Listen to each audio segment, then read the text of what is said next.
campaign entails making the public understand what locusts are and what we are doing and where they come in. Because part of the problem of the spread was when the initial swarms came into the country and they were sprayed, they split into smaller swarms.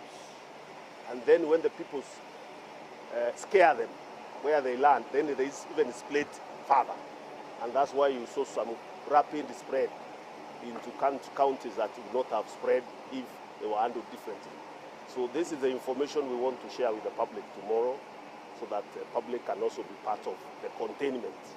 We want everybody that can be able to contribute in one way or another to support the government at both levels to be able to be successful in this campaign. So tomorrow we'll be giving you an update of what we have been able to do so far, what we plan to do in the long run. Our program of containment runs up to June, because we believe by that time the weather situation will have changed, the weed situation will also have changed, and we will have decimated most of the locusts, including the hoppers that are hatching at different stages in those affected counties. Maybe how many counties have been affected by the locust, and there have been issues about the effect of the pesticide being used, affecting the other insects and birds in the area? How harmful or how safe are the insecticides used? First of all, it's important to know, yes, there are right now 26 counties that have been affected one way or another. Some of them just locusts passing through there or stopping and moving. The swarms that I told you split into smaller ones. So in the food basket, if you look at counties like, counties like Kajiado, Machakos, Makueni, just a small swap dropping there and then moving out. So it's visiting, you would say. But the epicenter of the areas that are actually heavily affected is Marsabit, Isiolo, Samburu, Turkana, and Garissa. In the food basket, there was quite some intensity also in Kitui and Tharaka-Nithi, where we even have some hoppers that are being sprayed currently as we speak. The other counties, Nakuru, Bungoma is a small swarm landing there looking, because many of them are in that stage of laying eggs and they are in distress looking for conducive places where they can lay eggs, and that's why you see them moving from one county to another. And in some of those areas, the advice is not to spray because they are heavily populated areas, and you may spray and end up spraying even on people and livestock, and it is not allowed to do that. So what we have been doing is basically monitor them, record information on where they are, just in case eggs are laid there. We monitor the eggs so that we can deal with the hoppers. And some of these swarms, smaller ones, are in that stage of laying of eggs, and they are very inactive in terms of feeding on the vegetation. So they are not destructive like the younger swarms. They are inactive because their preoccupation is seeing where they can lay the eggs. But a lot of work has really been done in the areas that are heavily infested, where hoppers have been laid. A lot of spraying has taken place in Marsabit, in Samburu, in Turkana, and in Isiolo. Garissa, and also some hoppers where the county and us are coordinating to spray. We have planes from the Air Force that are done even aerial spraying where the vegetation is not very big, like in Marsabit and the parts of Turkana. Should Kenya be worried about food security? Of course, if you have an emergency of this nature where you have locusts destroying vegetation and the pasture, especially in the north, you would worry about food security. But you have put contingency measures to make sure that those families that are affected by the destruction of locusts are supported in terms of regaining their livelihoods. And tomorrow we'll also be launching the assessment team that is going to be 3 assessment teams that will be traveling to the 6 regions that are affected to do rapid assessment to give us an indication of what we need to do, the extent of the damage, and the resources that we require. We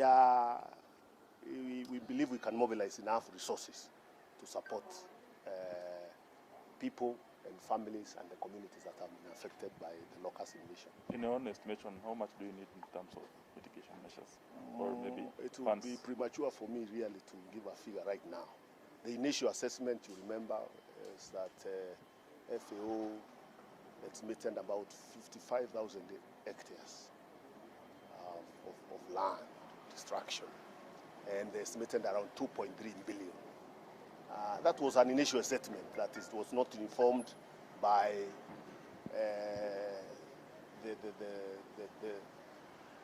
the changing nature of the invasion. It's a moving target. So this rapid assessment will give us a clear indication of what we require in terms of resources. How much? But I can assure you we have enough resources in terms of raising money. We don't think we are in distress, so there is no cause for alarm. How much? What we require is, of course, quick assessment so that the situation doesn't deteriorate in terms of supporting the communities in those areas. Yes? How much has the state used so far in the intervention? You estimate? I again say that it will be very difficult for me to give an estimate because some of the contribution by agencies has been through equipment.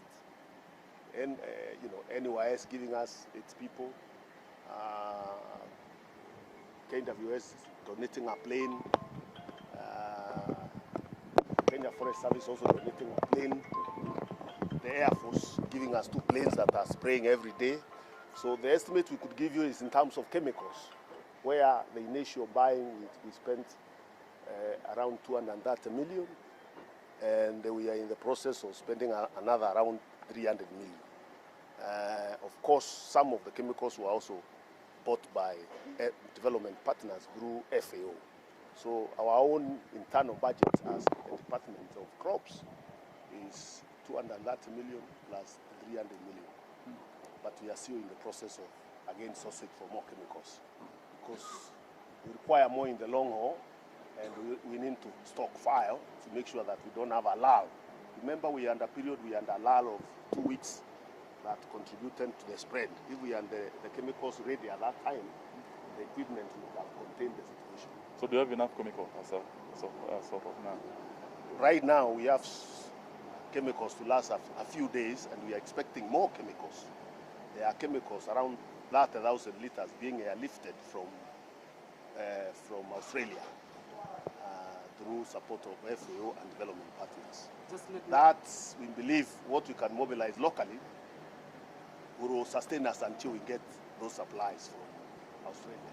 Maybe just let us know the type of chemicals that you're using and the I think we'll give you the types because they are assortment of chemicals, and we will allow the scientists to give you those different types. And which counties are you targeting once you deploy the treatments? When the chemicals come, we take them to all the counties that require spraying, and we have an update, a real-time update, who requires chemicals at what time.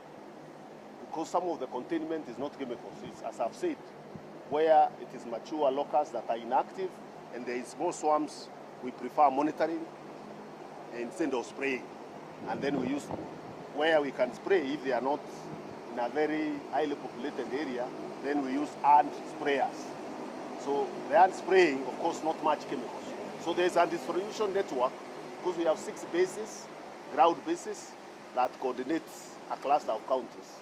And the county CEC is in charge of agriculture, are the coordinators on that ground. So there is communication constantly to know where chemicals are required, and then we make sure they are available when they are required. How many planes are in operation, and are they enough to contain the situation? Well, we have the usual surveillance planes from KWS and Kenya Forest Service that are helping us with surveillance.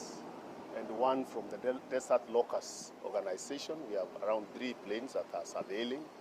We have 2 planes from the Air Force that are doing the spraying. We also have another plane from the Desert Locust organization that is also spraying. It means we have 3 planes that are spraying. And then we are adding these additional 3 planes that are coming to reinforce what we already have. So we will have 6 planes for spraying. And then, of course, the other 3 for surveillance. But we are still sourcing for more planes through an international tender. So far, those are the ones we could get. We could be able to get 1 locally and 2 very good planes from South Africa. But we are still looking for more to continue increasing the number so that we are not in distress.